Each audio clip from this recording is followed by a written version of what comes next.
그러면 이제 저가 양도 한번 보도록 할게요. 특히 저가 양도에 대한 상담이 요즘 많이 있습니다. 말 그대로 부모님한테 싸게 산다는 거예요.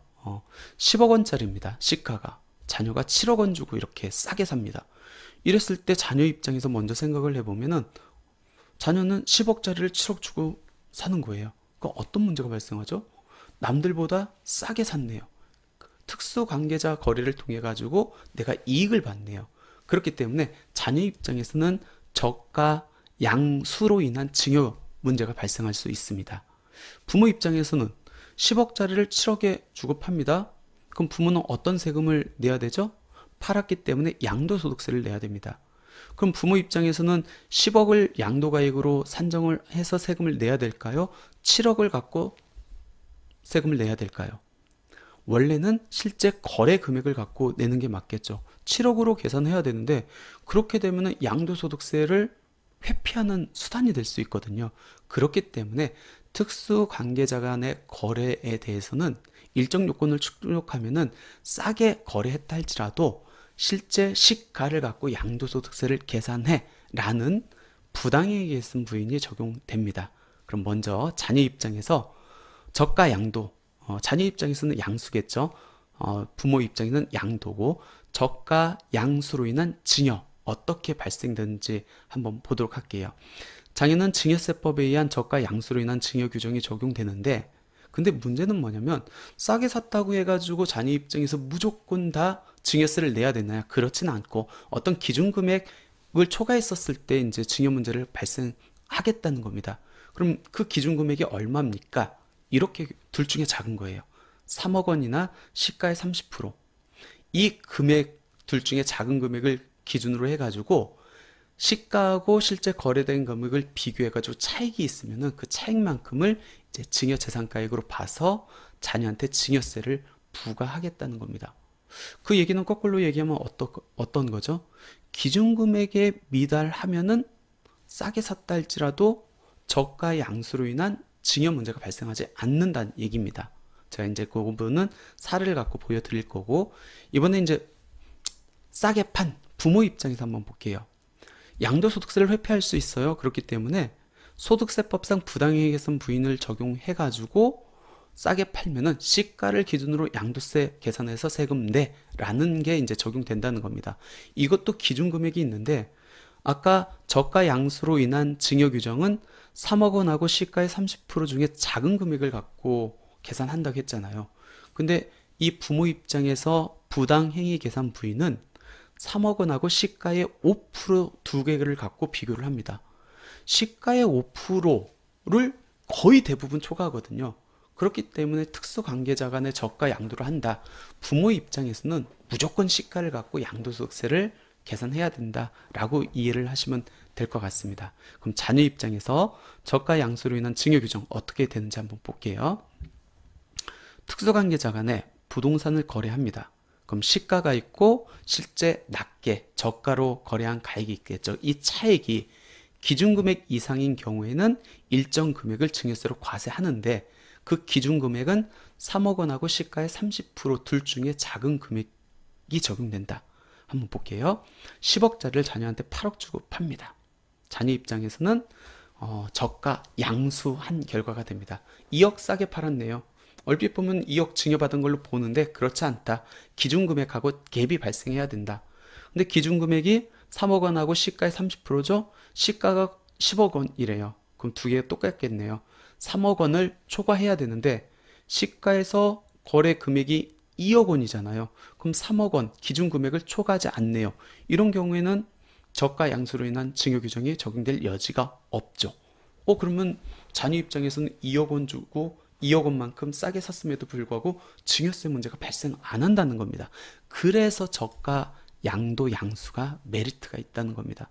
부모 입장에서 양도소득세를 적게 낸다? 아니죠. 부모 입장에서는 제3자한테 판 경우와 똑같이 세금을 내는데 정작 혜택을 보는 것은 자녀입니다.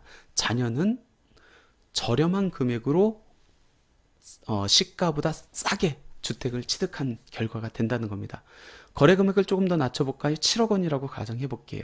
그러면 3억 원과 시가의 30%둘 중에 작은 금액 하고 비교했을 때 똔똔 되겠네요. 이때까지는 증여 문제 발생 안 하겠다. 그럼 10억짜리 7억까지 사더라도 자녀 입장에서는 전혀 문제 없다는 겁니다. 자녀 입장에서는 굉장히 이득이 되는 거겠죠. 그럼 조금 더 낮춰볼까요? 6억 원 주고 삽니다. 10억 원짜리를 실제 부모님한테 6억 주고 삽니다. 이랬을 때 자녀 입장에서는 4억에 대해서 증여 받은 걸로 볼 수 있지만 그렇게 계산하는 게 아니고 기준금액을 초과한 금액을 증여로 본다라고 했으니까 기준금액이 3억 원이죠. 시가하고 거래금액이 4억 원이니까 기준금액 초과한 금액은 1억 원이겠네요.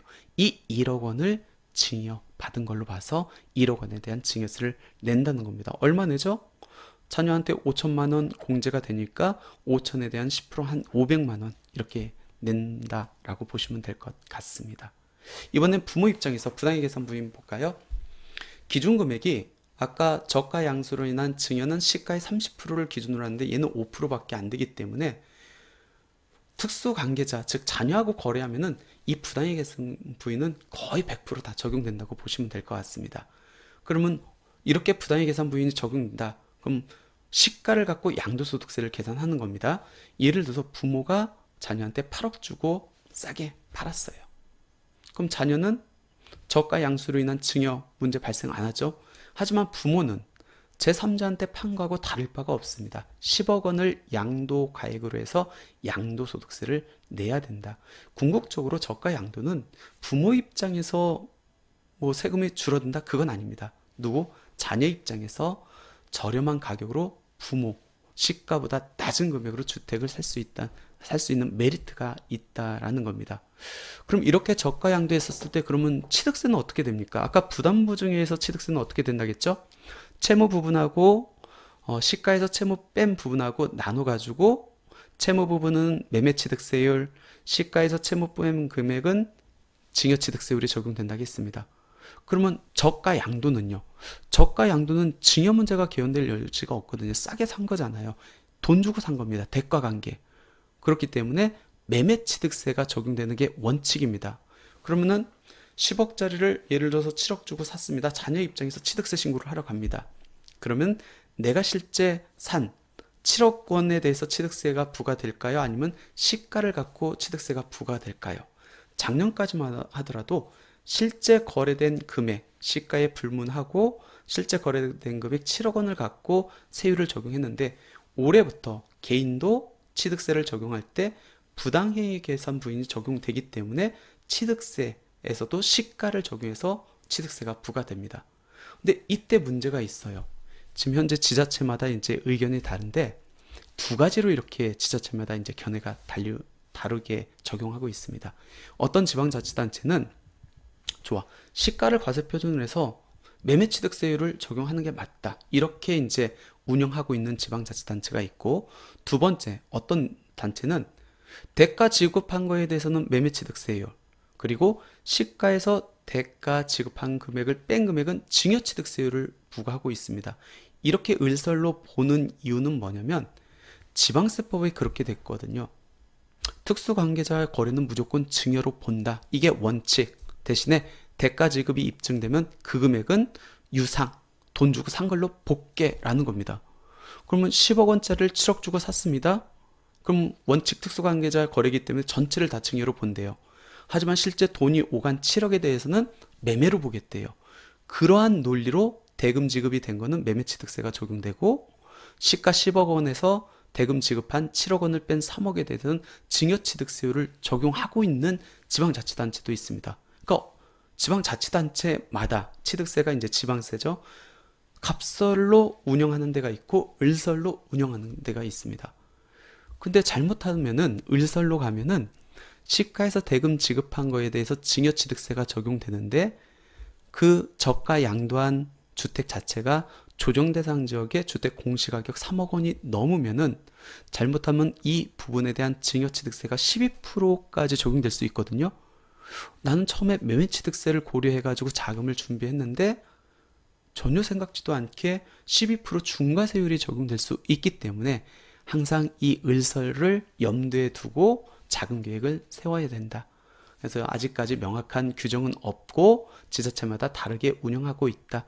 나중에 이게 이제 혹시 행안부에서 어떤 의견이 이제 픽스가 되면은 제가 다시 한번 말씀드리도록 하겠습니다. 좋아요. 그럼 부담부증여하고 저가 양도 봤는데 좋습니다.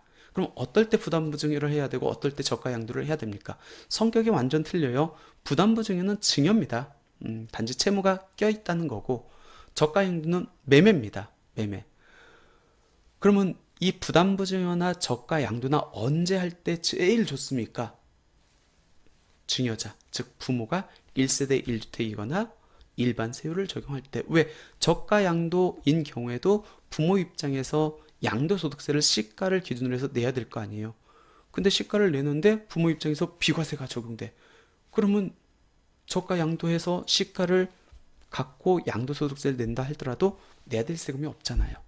일반 세율이 적용된다 할지라도 중과보다는 훨씬 낮은 세율이 적용되니까 결국 부담부증여나 저가 양도할 때는 부모님이 1세대 1주택 비과세 대상이거나 일반 세율을 적용할 때 제일 좋죠. 특히 임대보증금을 최대한 높여가지고 채무 부분에 대한 양도소득세 부분을 최소화시키는 게 제일 좋다라는 겁니다. 특히 부담부증여에서 쟁점이 될 수 있는 것은 시가에 대한 평가니까 이 평가를 잠재우기 위해서는 감정평가를 받아라.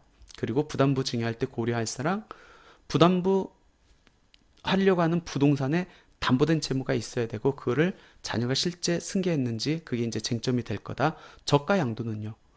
돈 주고 사는 거잖아요. 대신 싸게 사는 거겠죠. 그렇기 때문에 자녀 입장에서 부모님한테 대가를 지급해야 됩니다. 물론 임대보증금을 승계하면은 시가에서 임대보증금을 차감한 나머지만 지급하면 되겠죠.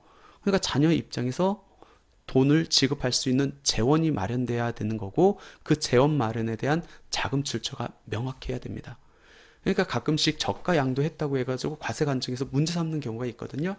딱 두 가지예요. 첫 번째는 시가에 맞게 거래를 했느냐. 두 번째는 시가에 대해서 제대로 평가를 했느냐. 두 번째는 양도기 때문에 단지 싸게 양도한 거기 때문에 그 대가를 지급했는지 그리고 그 대가를 지급할 능력이 있는지 이 세 가지만 보거든요. 그렇기 때문에 요것만 커버된다라고 하면은 저가 양도 굉장히 세금을 절세할 수 있는 절세 포인트가 될 수 있다라는 겁니다. 그럼 어떤 사람은 부담부증여하고 어떤 사람은 저가 양도해야 됩니까? 한번 볼게요. 부담부증여는 누구 입장에서 세부담을 완화시켜 주는 거죠? 자녀.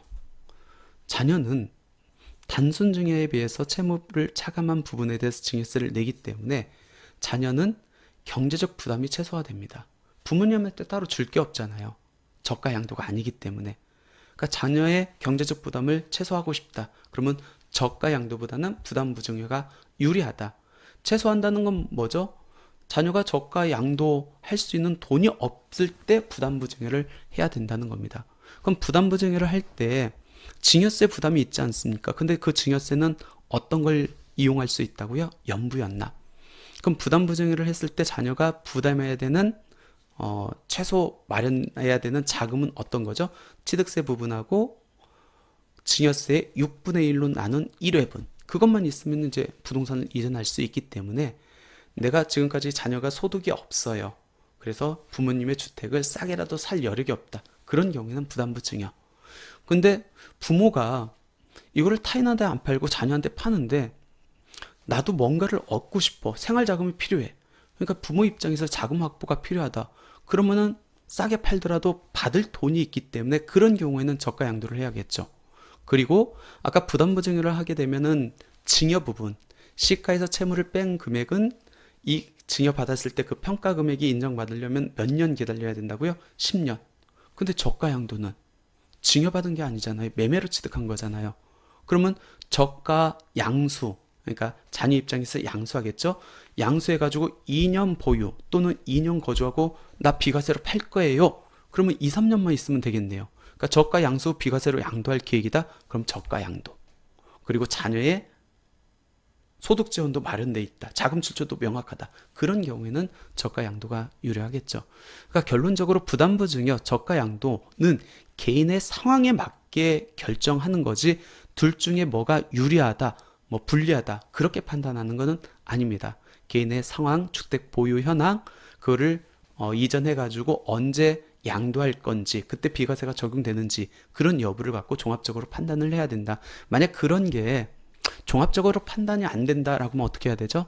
가까운 세무사님들하고 한번 상담을 받아보시면은 잘 의사결정 해줄 수 있을 것 같습니다.